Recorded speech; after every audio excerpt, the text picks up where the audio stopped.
If you or someone you know is struggling or in crisis, help is available. Call or text 988 to reach the Suicide and Crisis Lifeline or chat at 988lifeline.org. Surviving Sister Wives contains adult content that may not be suitable for Latter-day Saints or sinners. Listener discretion is advised.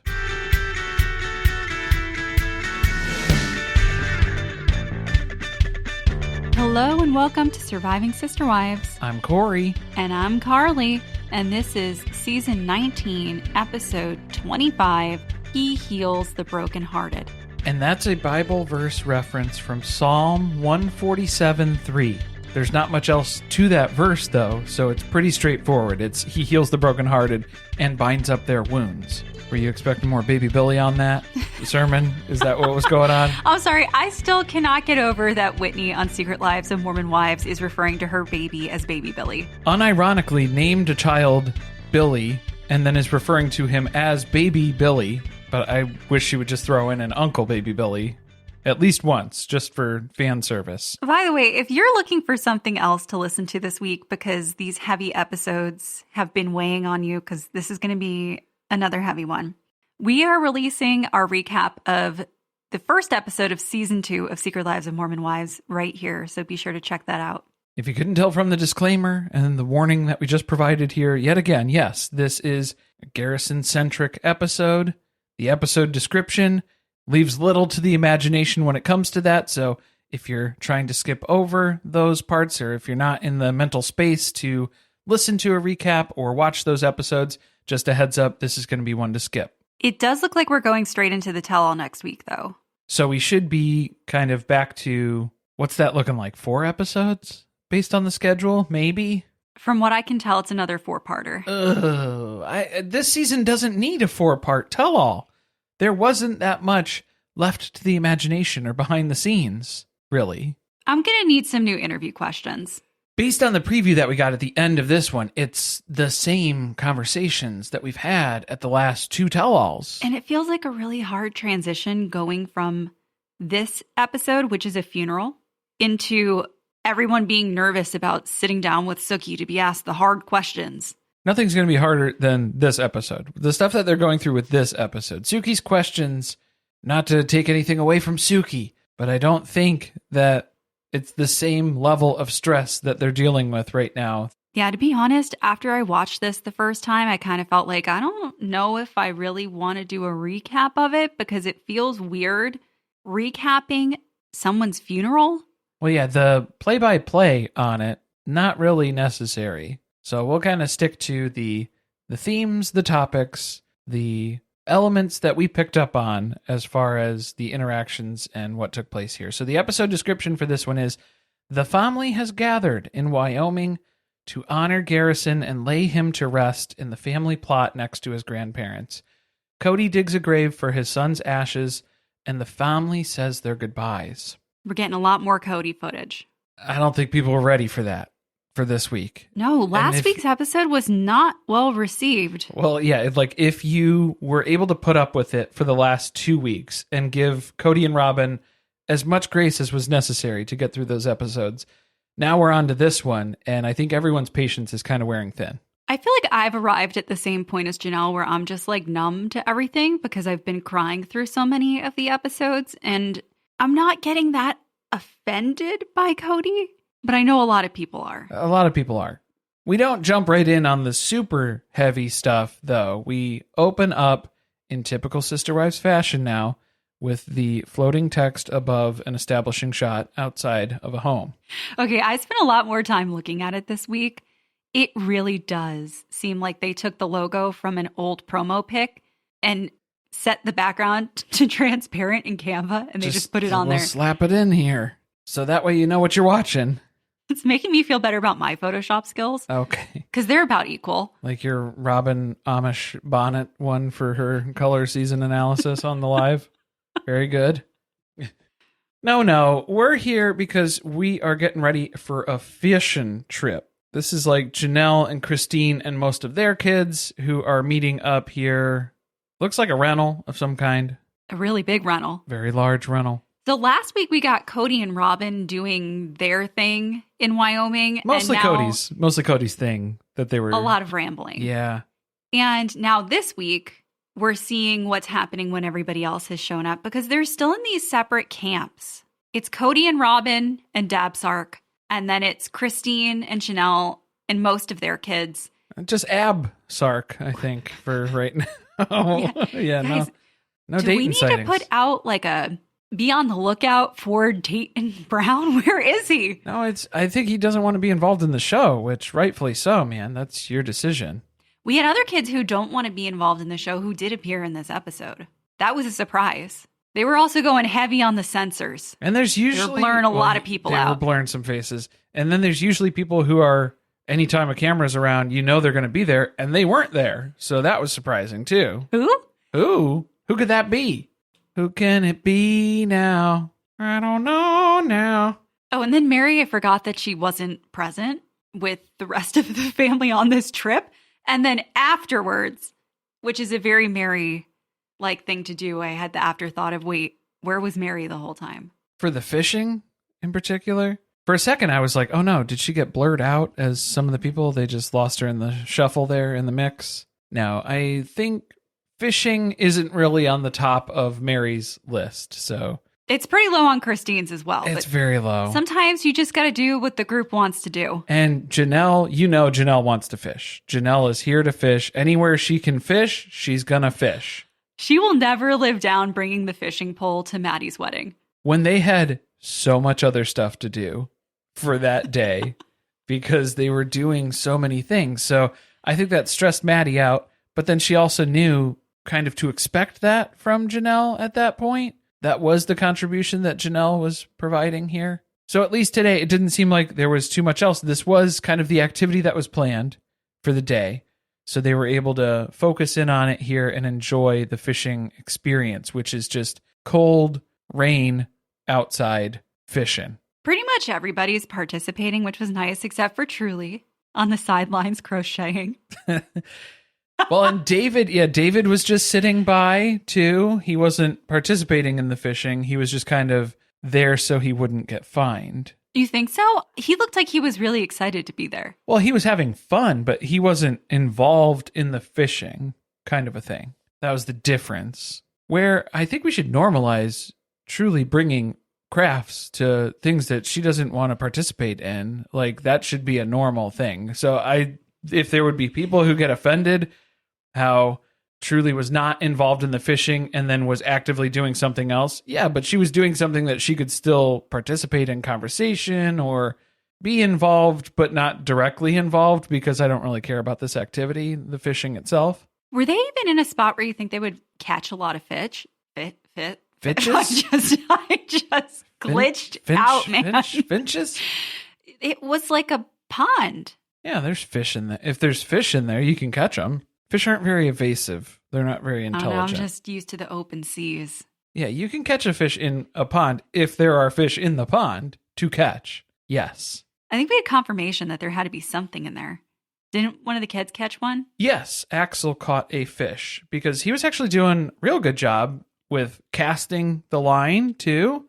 Caleb was very impressed. It didn't take him too many tries. He got the hang of it pretty quick. That's the part of fishing that I don't like. The casting? That's the only part that I like. I think it's terrifying. Oh, I love it. I don't like the hook in open air. No, I like whipping the line and sending it, but then that's about it. Because normally it was like I used to fish with a bobber, and that was boring as hell because you're just waiting for the bobber to go under the water. It's so boring. So I used to cast the line, and then you slowly reel it in, so then that way you have like a little bit of movement on your lure that you're using. Hold on, I'm going to go get some yarn.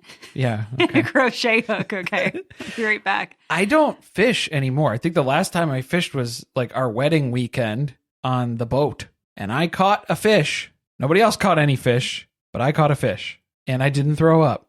So good for me. Wasn't true for a lot of people. Yeah, well, it happens. I almost did. If we'd stayed out there another 10 minutes, I probably you were would have. starting to not look so good. I was not doing well. There are a lot of people here. We have David and Christine, Janelle, Savannah, obviously Caleb and Maddie and the kids. This whole origin of going fishing was kind of Caleb's idea. He knows the area they're going to go fishing at. Who else? Aspen and Mitch, Gwen and B, Isabel, Truly, and then Leon and Audrey as well. There were a couple other folks. Didn't really recognize them. There were some randos. I think one was maybe Savannah's boyfriend. I don't know who the other girl was who was holding Evie. Yeah, I'm not sure. But other family members, probably. Friends, family. That's what's going on here. We did have a commemorative photo that was taken by Christine. Is she now taking over Mary's responsibilities of family photographs?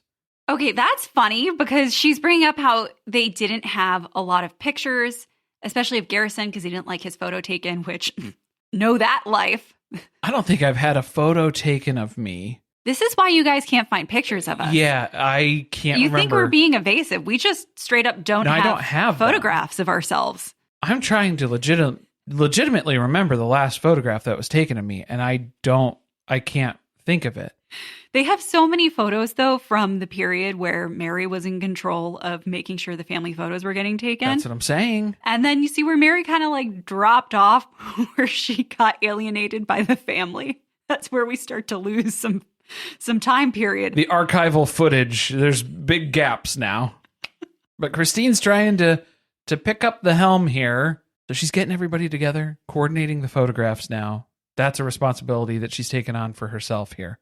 I thought it was really interesting that Janelle made clear that there has been some healing in the family that's come out of this, but it's mainly been between siblings who had differences where they weren't able to really get along and be in the same place before, and they've been able to move past that. But as far as any type of reconciliation with Kody, that hasn't happened. I think we saw that evidence with Leon and Maddie, where they were having a conversation towards the end of the episode that we will get into later. The tough part, though, was that even during the fishing, Janelle was still getting upset. It was still, the grief would take over every once in a while. She was trying to bring up a memory with Christine. I think she was trying to talk about that photo with Garrison, but she wasn't even able to tell that story in real time with Christine at that moment. She was able to later in the confessional, because it seemed like that was kind of where she was going with that, but she couldn't get that idea out.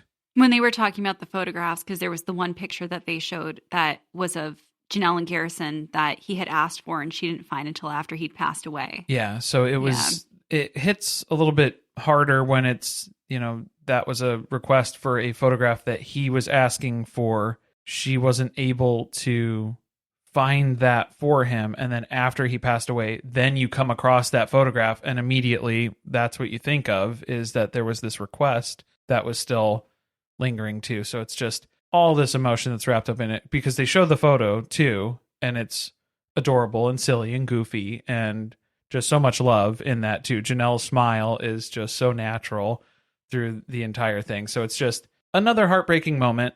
Yeah, it broke me because the part where she can't continue the story is after she said before he died.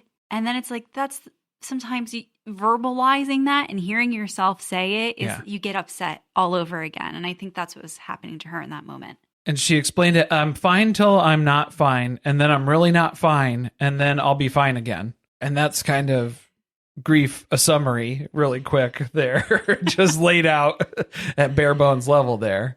That's where we leave that part of the family. And then we have Kody and Robyn and their kids wandering around the ranch.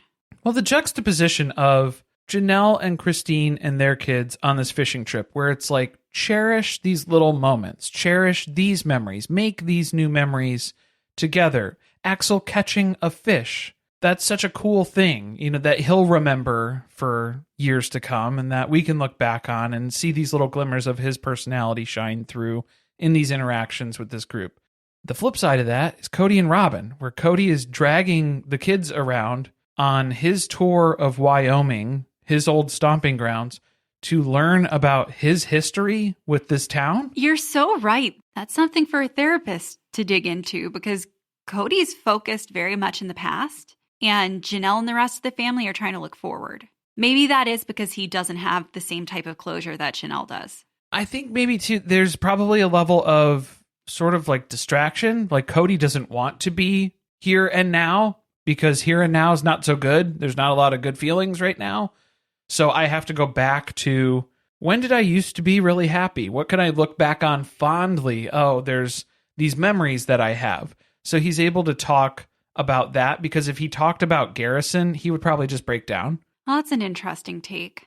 I mean, that has to be part of this too, is where he's not able to verbalize. It's just like we said with Janelle, where she started to tell that story, or framing it of it was before Garrison died, and then she kind of loses it a little bit there. So I think Kody may be trying to avoid some of that too.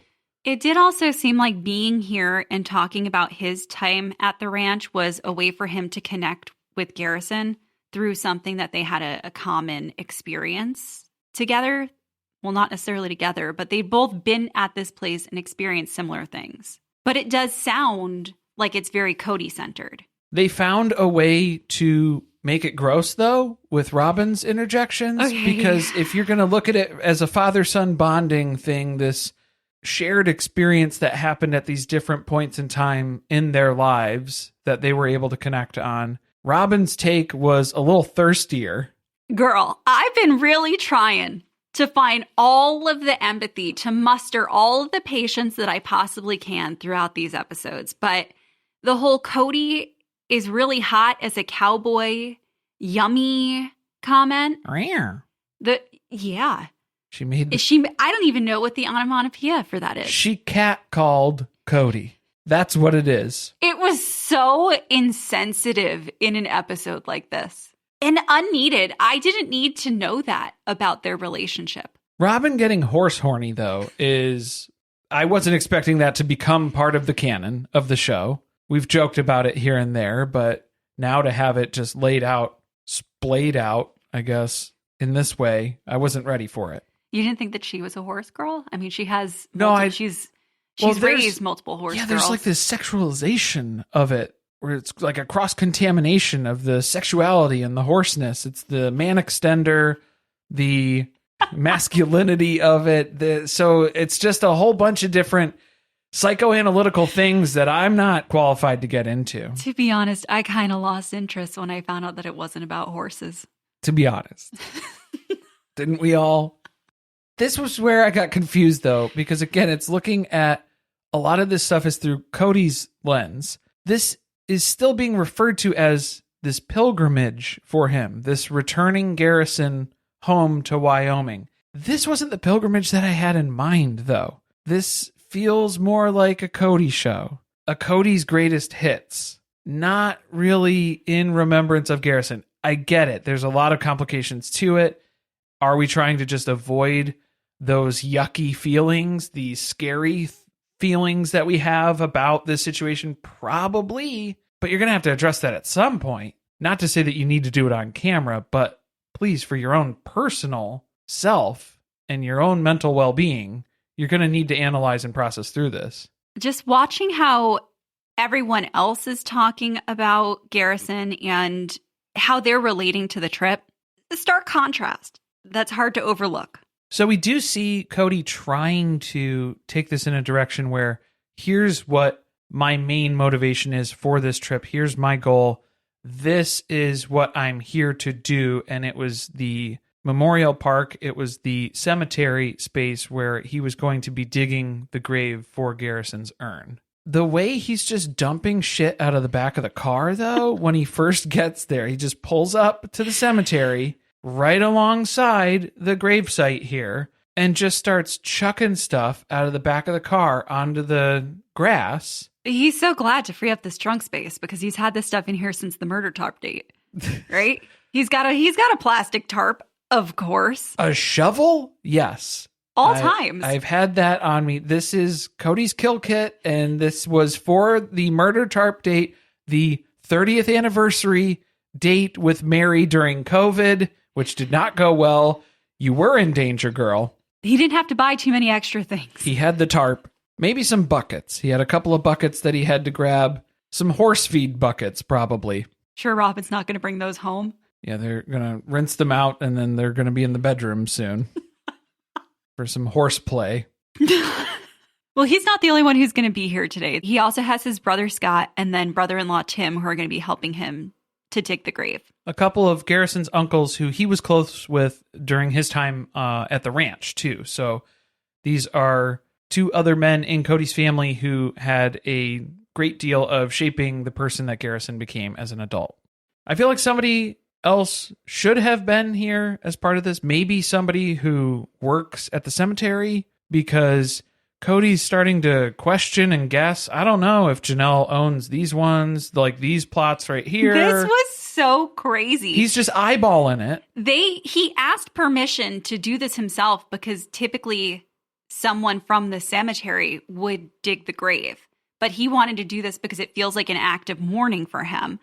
But just taking a shovel to the grass in an unmarked area just seemed very risky to me. Very risky. And I will commend Kody for getting the proper approval and permissions in order to do this.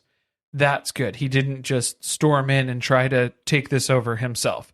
So there was a little bit of planning and thought that went into it. Cool.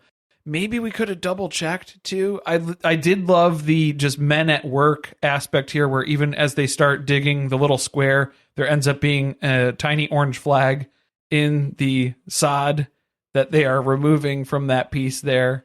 I'm surprised they didn't put any caution tape up to have the site blocked off from street access. No pedestrians allowed. Hard hat area. I mean, this did look like a lot of work. That was a big chunk of sod. I'm just saying. Yeah. Heavy. You'll never be able to dig my grave. Have you ever dug a hole? Do you know how hard that is to do? At the beach. No, I'm at the beach. Doesn't count. The ground where I'm going to be buried is very frozen for the majority of the year. This was like clay too, where they were digging. So that's extra tough. This is something that Janelle was supportive of. I do think there was kind of some criticism around Kody wanting to do this, but Janelle's in agreement on it. Janelle saw it as a good thing that Kody's level of involvement, that this is kind of giving him something to focus on. It's helping with his grief process. So I think she saw it for all those things that it was too. I don't know why Robyn chimed in on this part, because mostly her take was just remembering how it was very important to Kody and how he brought all of this equipment. I think it was just the trunk space. That was more of what Robyn's input was on this. That was taken up. She had to leave a few dollies at home. Yeah, so she was a little uncomfortable with the drive because there was so much stuff in the back of the car. This was so weird to me because she's talking about it as though it was decades ago. Like it was a memory from way far, far in the past. Yeah. I vaguely recall. Was it not like they were in the Notebook? This was like Allie and Noah in the Notebook, and she's trying to remind him of something that took place long, long, long ago. It was you with the shovel and the tarp. I have no idea what that was a reference to. Was that from the Notebook? No, well, not the shovel and the tarp. Clearly, that part wasn't in there. But no, it was you. It's when she realizes at the end. Spoiler. Notebook spoilers. That movie's only 20 years old now. Some other hazy recollections that happened as part of this episode was when Kody was digging here and they're kind of remembering Garrison, conversing about Garrison as well. And he mentions a cattle drive memory from one of the summers when Garrison was on the ranch. And Garrison sent Kody a photo where the air was so dry that Garrison had a nosebleed. And so that was the photo, that it was Garrison with this nosebleed on the cattle drive. And then Gabe has to chime in and say, oh yeah, I think I remember that nosebleed. I recognize that photo. Hey, I know that. I think I was there for that. And yeah, that was me. I socked him straight in the face that day because I wanted, what was it, the four-wheeler? Or they were arguing about something that they were going to be using on the cattle drive. And so Gabe punched Garrison in the face and gave him a bloody nose, which he's been known to do on the series multiple times. Gabe will pop you one. He's a serial puncher. He's quick. He's got those hands. That made me laugh. I'm guessing there are going to be people who think that Kody was purposely lying or that he didn't know the story behind the photo, so he made something up. But that just felt so real to me, where after someone passes away, everyone kind of starts telling their stories about them or things from growing up, and they're reminiscing. And then everyone ends up finding out that there was more to the story that they didn't know. And that's part of the mourning process, where typically you'd all be together. And then that's funny because you find out the version of the story that you got versus what was reality. And this is so typical with like your parent thinking that nothing happened, but really it was your sibling. It was something else. Yeah, it was a sibling story nested in a parent memory, which those can be very different sometimes. That's how I took it. He did make a comment that alarmed me a little bit about how when they were in the funeral home, the boys were trying to really take action and it seemed like be more of the maybe like decision makers in that moment. Well, I think that is probably the structure, and that's how things kind of usually would go. And so... Right, mom can't make these decisions right now, so one of us will step up to do it. And Janelle even mentioned that too, with her kids being very in tune with checking in on her and giving her a hug, and it's all these different things. Janelle was kind of looking at it as a positive thing. I think it is a positive thing now.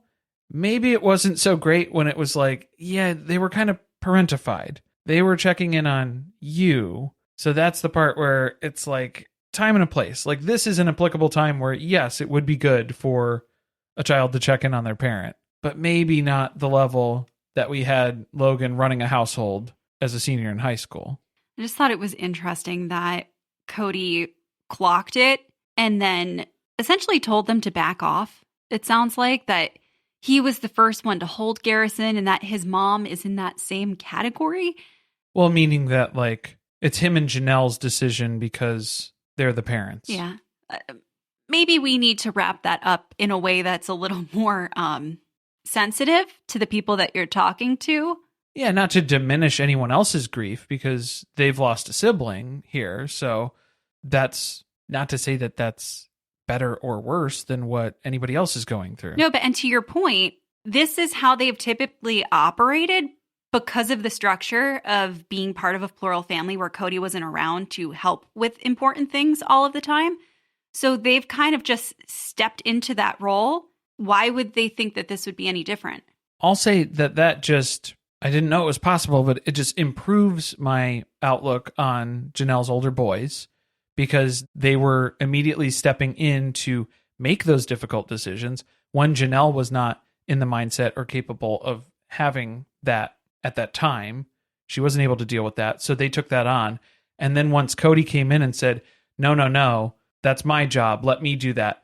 They were able to also then step out of the way and say, okay, like, yeah, this is yours. You run with it then. Okay. So they were being very respectful and filling in whatever need was most prevalent at the time based on the parent who they were trying to help in that moment. It was just such a passing comment, but I think there was so much wrapped up in it. There was a lot kind of important. Oh yeah, there was a lot more to that, but they didn't include that on the show, so we don't want to go into speculation or anything like that.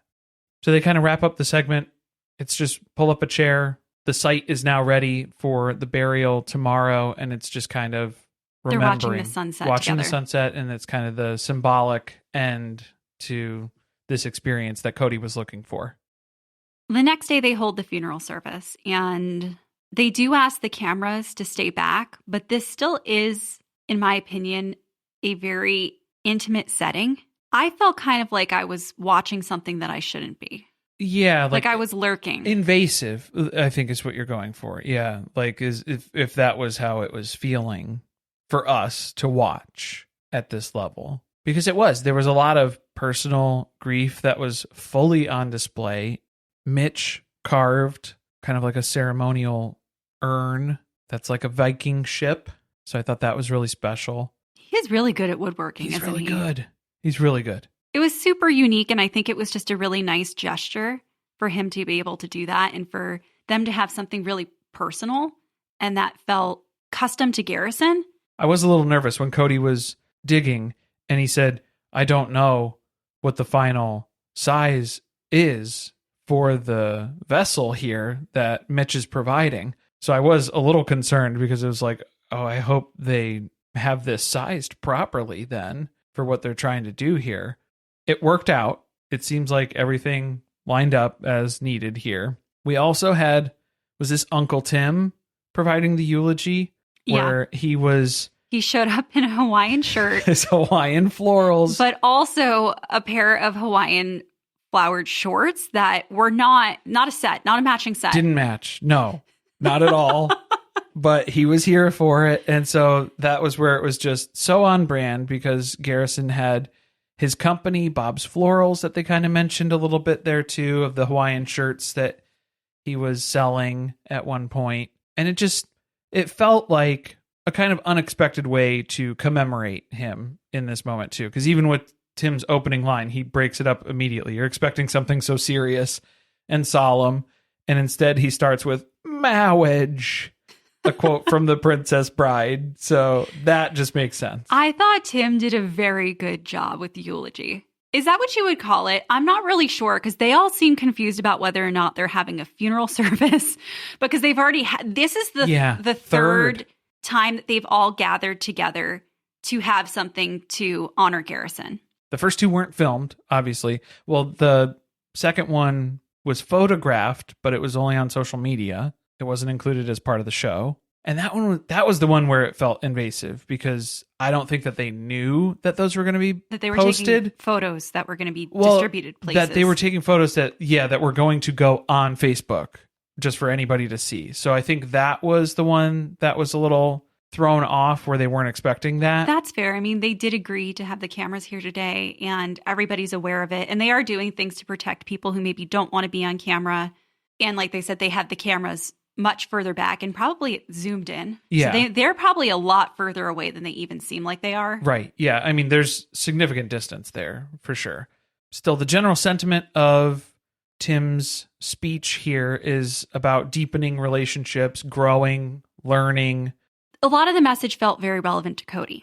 Applicable to all, but specifically geared for, I don't know if Kody would pick up on it, though. I don't know if he's going to get that message. The challenge that Tim kind of puts out there is deepen your relationships with other people, so that when the day comes that you're here, there is as much love and support here for you as we have here today. And that was just generally out to everyone, not specifically to Kody, but I think it could be applicable in a lot of different circumstances, where he was basically saying, live your life with no regrets.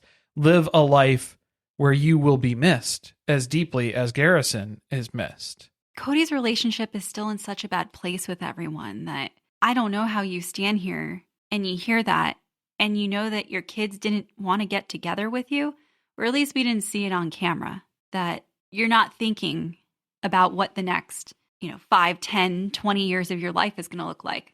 How long, the next 50? Doesn't he think he's going to live to be like 150 years old? 150, 120. To be fair, Janelle was saying that most of the kids were planning stuff. So if the kids are planning stuff, I don't know how involved Kody would be if the kids are organizing things to do. Because it seemed like the fishing stuff that was going on. That should be sad, though, as a parent, that your kids aren't inviting you to things like this because they feel uncomfortable around you. Or they're afraid that Robyn and her kids are going to be uncomfortable, and so you're not going to come because of that, which is an explanation we've gotten in the past for why he sat out on certain activities with them. I think the clear juxtaposition at the funeral itself was just through the different approaches of the siblings who were sharing their final thoughts here as kind of the goodbye to Garrison, or leaving something in the gravesite as well. Because Peyton messed me up with leaving the dog tags. Yeah, instant tears. Yeah. So he drops his dog tags in with the urn, and then he has Garrison's dog tags. Yeah, because he tells him, I have yours, so now you have mine. And so that was what he was leaving and placing there. So that got me going right away. And then Mary was falling apart too. I think it was more so in her interview stuff afterwards, but you did see her, going up and sprinkling dirt on there too, as well as part of that. But just the difference of how close a lot of those other siblings got to the actual urn itself. Because, we did have that moment where it was Janelle was handing the urn to Kody, and then Kody placed him down into the ground. But Robyn's kids didn't get close to that. It didn't seem like there was that engagement. There was no connection there. Right, when they invited everybody up to put something in if they wanted to, or even just kids, say something. They were so many of the kids all at the same time walked in together so that they could all kind of sit around the grave together. And then Robyn's kids stayed off on the side. So that was it was something noticeable as part of what's taking place here. I think some of that comes to light with the brief conversation, because this was, again, how would they end this episode at the grave site? That would be super sad. So we had to have a little something here at the end that kind of just helped get us out of this episode without being at a complete low here, where Gabe brought fireworks over to the rental for Maddie's kids to play with supervision, adult supervision, and parental approval as well. Very important. Very important. Everybody broke back off into the groups that they were in prior. Well, I was thinking too, was this after, or was this part of that fishing day, or was that, I'm not sure. It seems like it probably... I don't know. I wasn't trying to, I should have paid attention to what everybody was wearing. I didn't double check it. And it wasn't just snakes and sparklers. It was some of the good stuff too. The bottle rockets. I've never played with fireworks. Oh, so come I have on. No idea. Snakes and sparklers are the only ones I like. Okay, I have played with a sparkler. Sparklers are good. They can be dangerous though too. You got to be careful. No, I know. I got many a warning about that. Yeah. We used to have a bucket of water, and you drop them in the water when they're done, because then they're still real hot. I was shocked by the conversation they filmed between Maddie and Leon and Audrey. One, shocked that Leon filmed, and we got a lower third that said Leon, they, them, Mary, and Kody's kid. So technically, they addressed it on the show. Maybe not to the extent that they could have. I think this was a lot of participation for Leon. Yes. Like, to be comfortable with. And it's a tough conversation because Maddie, we come right in and it seems like they're in the middle of talking already. And Maddie is talking about how it is with Kody. I thought Leon looked surprised that Maddie was calling him Kody, and it's some of the stuff that she was saying. Yeah, and it seemed like this was like part of the conflicted feelings that Maddie was having about the interactions, where she still feels sympathy for Kody and what he's going through, but then also still wants there to be accountability for things that have happened. How do we move forward? How do we respond to the situations that we've been presented with? Because she doesn't have any control over how Kody reacts in response to things. She only has control over the things that she reacts and responds to. I don't know that she's in the place yet to have more of a relationship with Kody. I think that's what she was trying to communicate. But both Maddie and Leon agree that they would love to talk to Robyn's kids. Because I wasn't sure if they were saying Kody, Robyn, and their kids. I don't think so. It started out as a conversation about Kody, and then kind of segued into talking about and then Kody and Robyn, the kids. And then the kids, yeah. But it seemed like the general consensus was, if we could meet up and talk to the kids and then apologize for, hey, if there's been anything that's made you feel a certain way or has had a negative impact on you, apologize for that and let's move on. How do we reconcile? How do you fix something that you don't even know is wrong? I think is the confusing space that most of the kids are in when it comes to Robyn and Kody's kids. They never really got clear communication on what it was that made Robyn's kids so uncomfortable, just that they felt like they were outsiders. Or that things were forgiven or addressed, and then 10 years later, when it becomes convenient again, oh, that's all a problem again now. So that's confusing too, because then I thought this was addressed. I thought that we had talked about this. I thought we moved past this. I thought we were able to build something else after this. And it doesn't seem like that's the case. They really don't have a relationship with any of the other siblings. Like, Leon was like, yes, I would love to talk to Robyn's kids. And Leon was pretty close to them. Yes, definitely. Especially around COVID and stuff too. It was right before COVID, where Leon was coming back for Christmases and things, because they were trying to spend time with, I think it was the younger kids. So it was Saul and Ari that they were really trying to spend time with. Really just put into perspective how isolated that piece of the family has been from everybody else. The thing that hurts about this too is where you have Maddie, who is pitching this to Leon as maybe a possibility for future conversations, if that's something that everyone can get on the same page about and have those conversations. So are we laying the groundwork for future conversations to be had on the show, on camera. I don't even need them to take place on camera. The family needs to sort this stuff out regardless. The thing that hurts, though, is where the idea is coming from Maddie and Leon talking about this of maybe we can apologize for things that we don't even know we did wrong. Just to make peace. And so we can move past this.